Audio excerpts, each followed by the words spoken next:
2 pints, and be quick about it. Oh, please, good sir, a bit of courtesy. So I look up, and Bob's your uncle. He downs half the barrel in one draught. Geralt, over here. Oi, wait your looks. Use the look of a man who knows how to drink. Thanks. Some other time. Here now. Don't make me beg. My treats.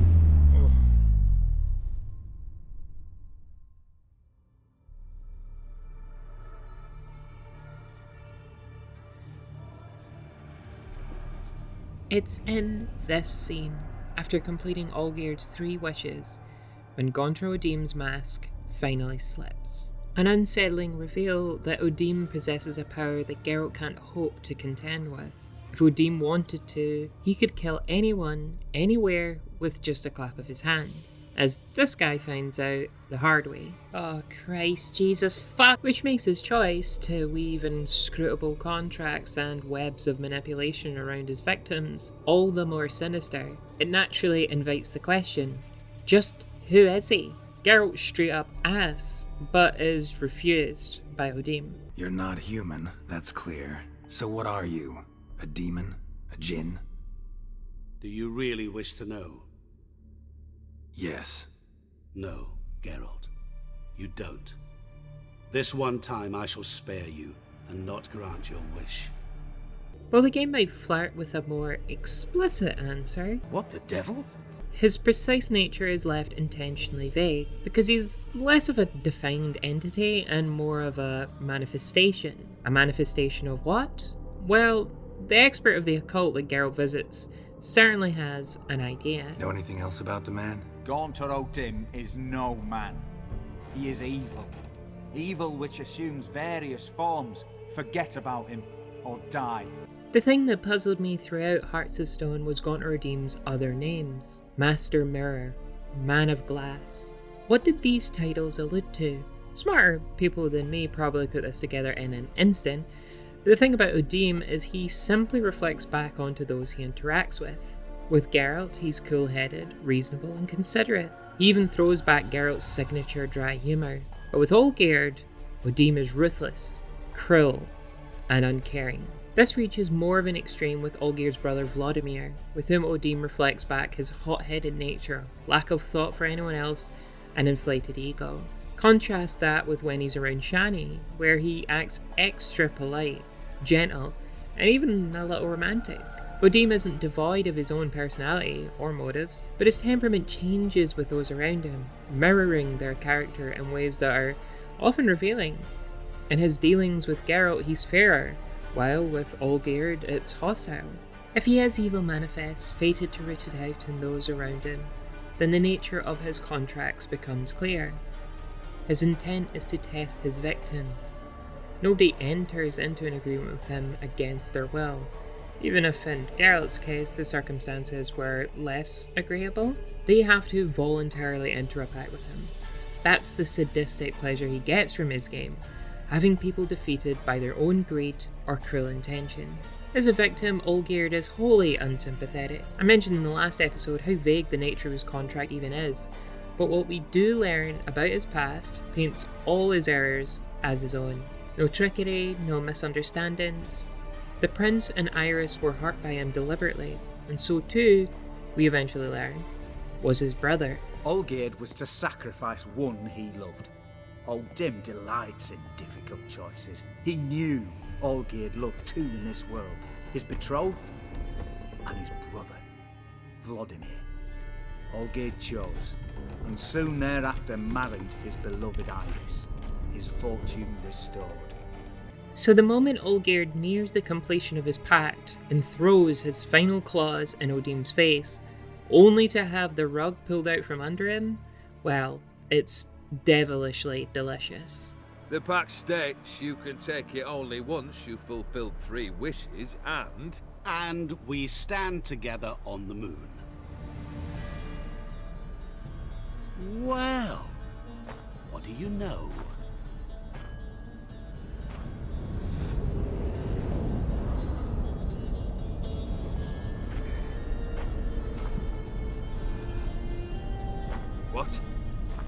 No. We had a pact. The moon is there. There! Not here. I gave you what you wished for. Here, on the moon, our contract you fulfilled. Boss. O'Dimm is honest about his intentions with Geralt.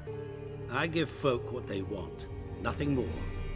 That they oft desire unworthy things, that is entirely the fault of their rotten natures. And in Olgierd, it's impossible to argue that everything didn't come about by Olgierd's own selfishness and arrogance. So as Gaunter O'Dimm announces the pact fulfilled and steps forward to claim his prize, Olgierd's soul, it's tempting to let him have it. It's everything Olgierd deserves. But the moment harkens back to a scene at the quest's beginning. Did players intervene then? Should they intervene now? What would Geralt say? Have you decided to play defender of the downtrodden? More like gutter of sons of bitches. Like I said in that episode, this line speaks to an anger, righteousness, a sense of justice Geralt can't ignore. It's never just about protecting others, but actively thwarting those who abuse their power.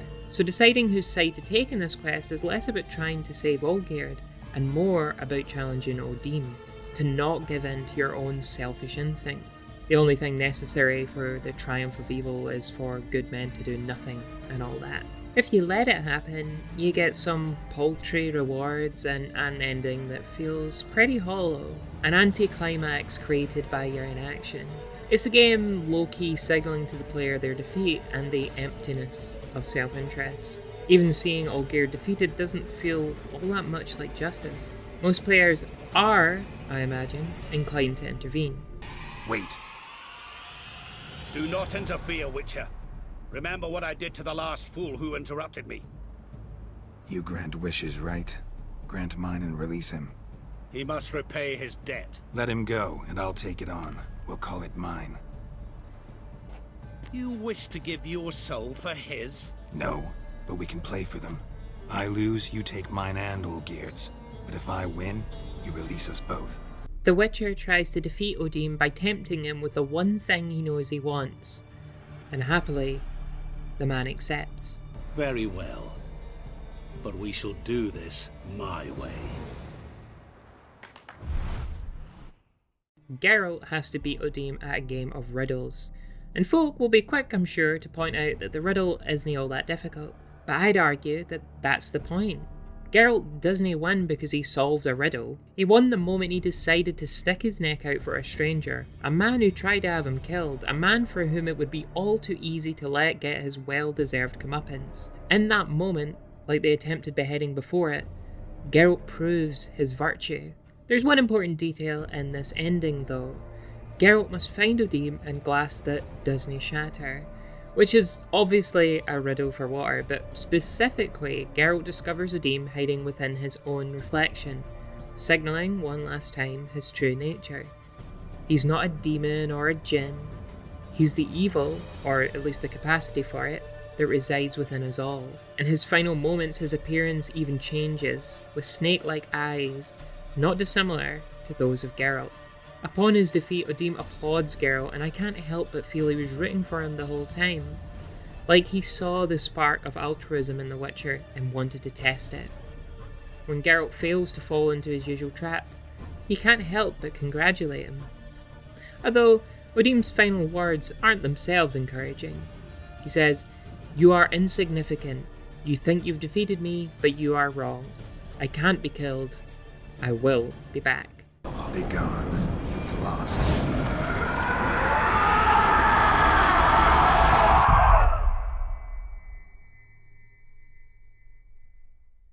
In the aftermath, Geralt and Olgierd sit together to watch the sunrise. Olgierd reflects on everything he put Geralt through and asks for his forgiveness. Geralt doesn't give it, but merely grunts and moves on, assuring him that O'Dimm is gone. He, like players, might be wondering just how meaningful all of this from Olgierd really is. After all, every terrible thing we've learned about his past still falls at his feet. Whatever the nature of his immortality, his cruelty existed before it. So is redemption possible for Olgierd? We can believe his words to be sincere. Though, in thanks to Geralt, Olgierd offers him his family sword. Geralt doesn't want it, but reluctantly accepts. It's a small thing, yet it maybe points to the fact that Olgierd still sees things in a material way. That after Geralt threw his life and soul on the line for him, in spite of everything he did to the Witcher, Olgierd can only think to offer him a gift in payment for the debt. The question for players isn't really about whether the man is redeemed, but whether he deserves a second chance in the first place. What does punishment bring, really? Olgierd's suffering won't undo the harm he's done. Nothing can at this point. Perhaps, though, there's a world where Olgierd can help others. The real dividing line between Gaunter O'Dimm and Geralt is this: O'Dimm believes in punishment. He believes people to be wicked, innately prone to corruption, and revels in encouraging their worst selves so he can enjoy their comeuppance. Geralt believes in justice. Real justice, with actual reparations and healing. He'd rather stake his life, his very soul, on the belief that people can do better, be better. And I think you'd have to have a heart of stone to not want to believe that too.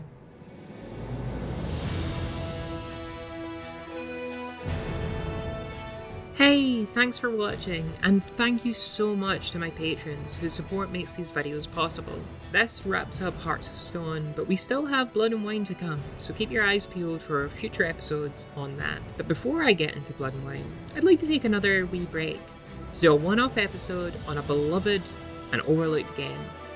Here's a teaser. Until next time.